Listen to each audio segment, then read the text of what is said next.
Hello, magandang araw na naman sa ating lahat mga bro, mga kabadis, mga TH, Luzon, Visayas, Mindanao. Mapagpalang araw sa ating lahat mga TH. Ito ay tuloy pa rin ang remapping, exploration, and decoding ko dito sa area na ito kung saan yung pinagmulan ko dyan sa kabila. Nandun yung old lumang kawayan at yung isang old puno ay nandyan na kung saan yung pinagmulan ko dyan ay nadikod ko na dyan, at ito ay natagpuan na naman natin dito na area. Ay meron tayong mapapansin dito matage na ito ay gagamitin natin na bilang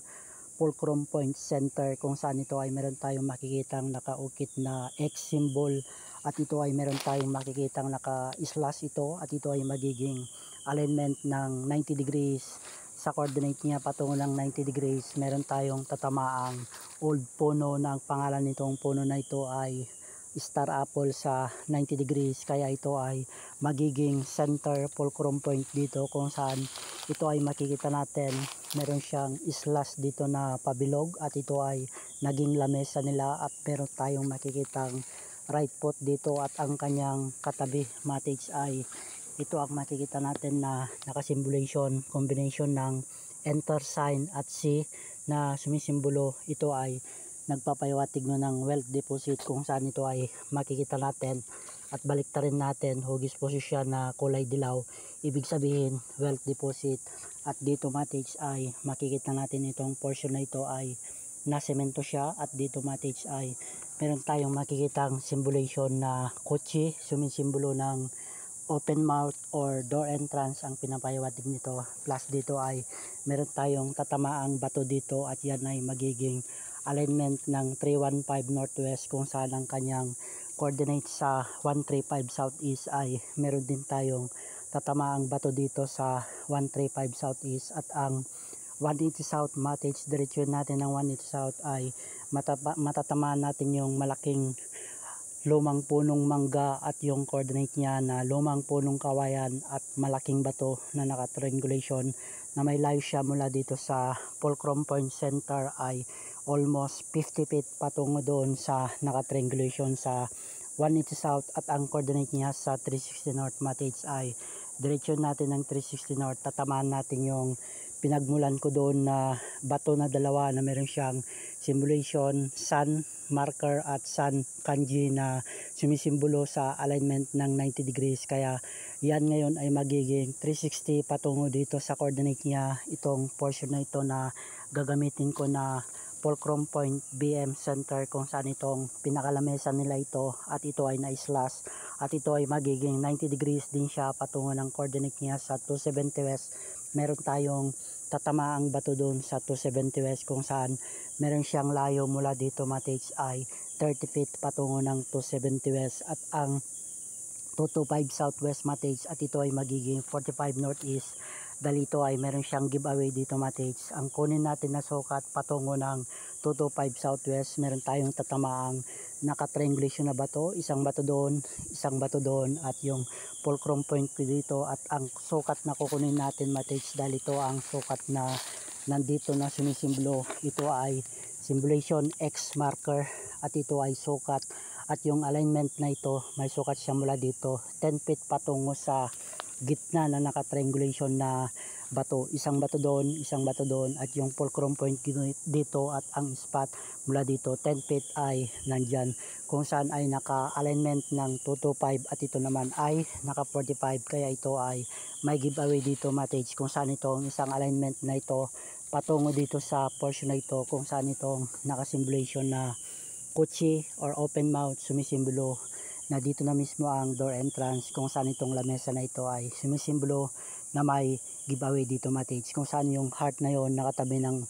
paa na right foot ay sumisimbolo nandito ang spot right here on the spot, direct under na dito sa portion na ito matage. At dito nga ay napagandang exploration na naman ito matage, at ito ay kunin natin sa alignment ng kanyang coordinate na magiging 90 degrees dito patungo na ako ng 270 west, na may layo siya mula dito 30 feet patungo ng 270 west, dahil ito ang center mula dito naman patungo ng 90 degrees, dahil ito ay magiging center 15 feet patungo ng 90 degrees ay meron tayong tatamaang old star apple sa 90 degrees. At ngayon ay mag-travel na ako patungo ng 270 west, 30 feet patungo doon, at doon ay meron tayong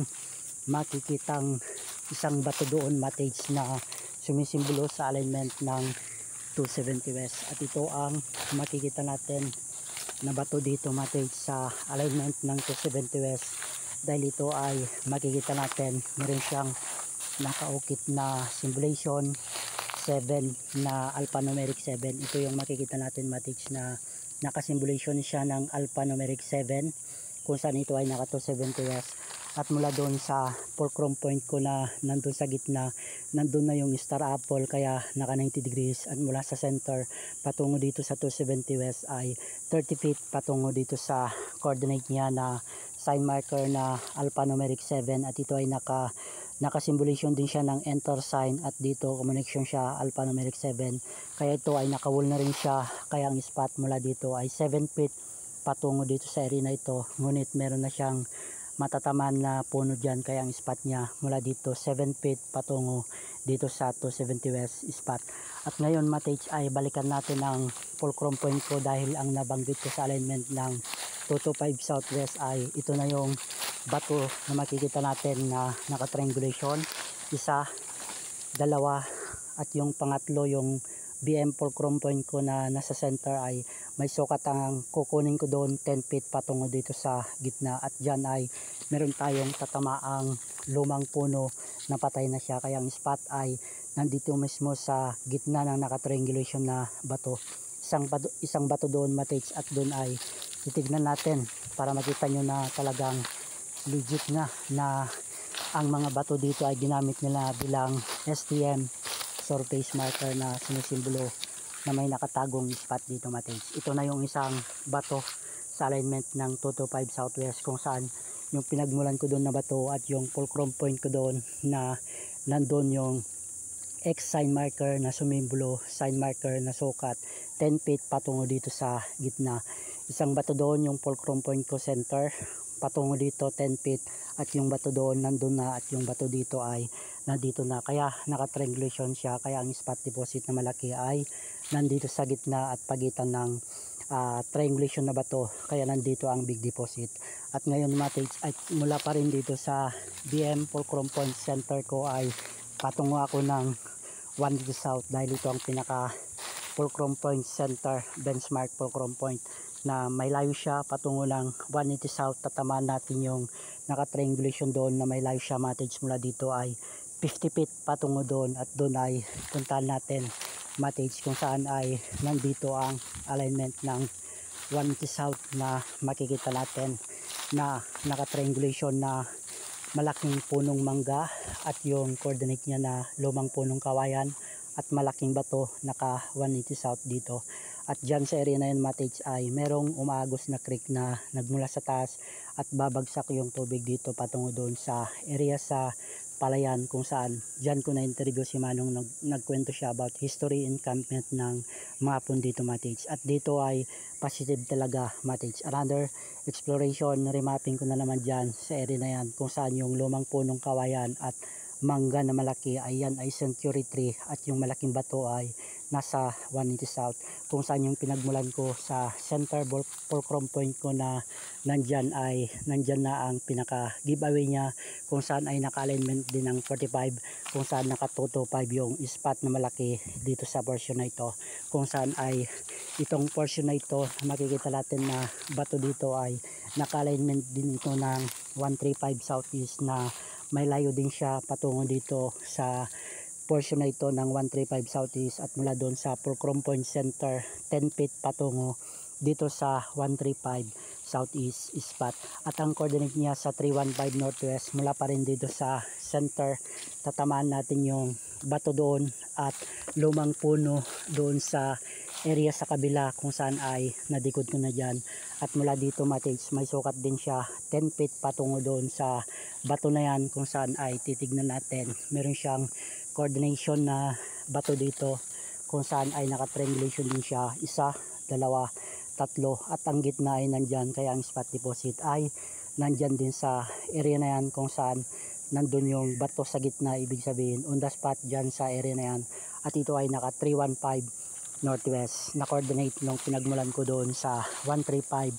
southeast doon na area kung saan ito ang BM Fulcrum Point Center, Benchmark Fulcrum Point na sumisimbolo. May giveaway dito Matids. At ito ay napagandang sharing na naman sa inyo Matids. At more tsaga lang sa ating lahat at huwag kayong makalimot na humiling ng gabay sa ating amang lumikha, Abayahawa at ang kanyang nagisang anak, King Misayawa Shai, guide and bless sa ating lahat Matids. More power to all Katids. Yada.